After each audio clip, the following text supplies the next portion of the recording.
The other thing is that there's two really nasty critters.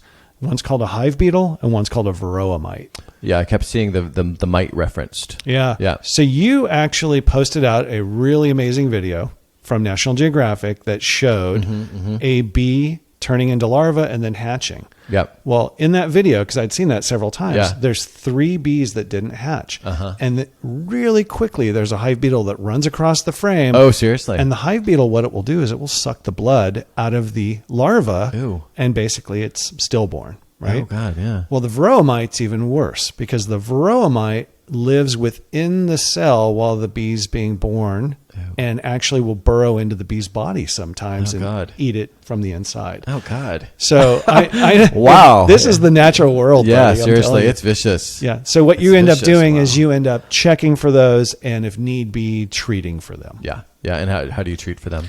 Well, most people actually will use, I hate to say it, it's almost like chemotherapy. Yeah. Oh, wow. Yeah, it's chemical. I don't treat hives ever. Yep. Because I figure they're either going to be strong or they're going to be weak. I don't want to mess with it. And just let them natural selection sort of. Yep.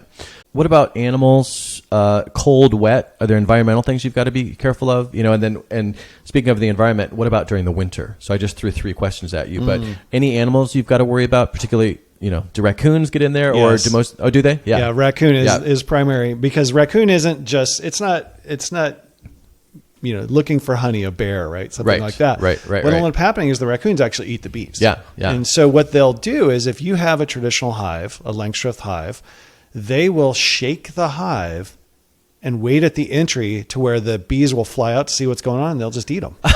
And so you basically, you're best off if you strap the hive down, or you'll see many times people just put a big rock on the top.